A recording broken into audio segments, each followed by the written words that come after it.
Hi everybody, my name is Christina and today I'm going to show you an emotional release technique that I absolutely love. It's great if you feel a little squirmy or agitated or even frustrated or angry. It's great to do in times of anxiety if you can get yourself moving. So it's really good for the fight or flight. So let's get started. I'm going to show you how it goes and then we'll do it together. So we're going to use breath, sound, and movement. That trio works great together for moving the energy. We're going to inhale, arms up, and you're opening up all this energy. This is the Reiki and heart armoring zone. So you get the arms, the chest, the shoulders, and that heart chakra.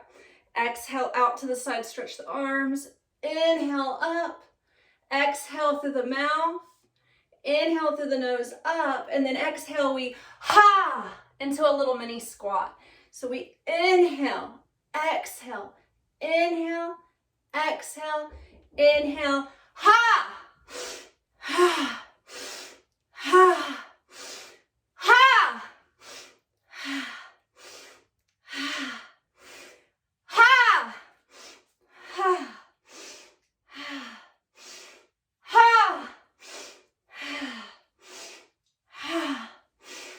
ha. We'll just do two more.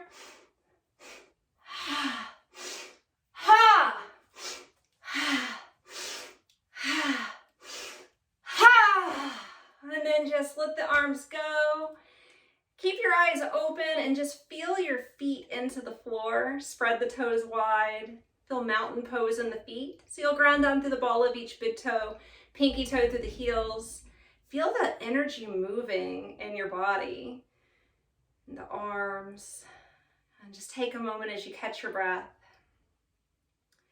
So adding the sound is so good for the throat chakra and your power center.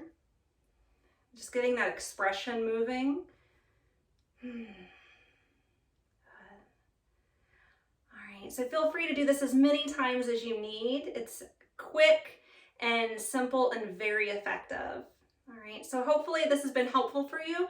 Definitely check out my other videos. I'm going to have more emotional release techniques and yogas for freeze mode, yoga for surrender, etc. So hope to see you soon.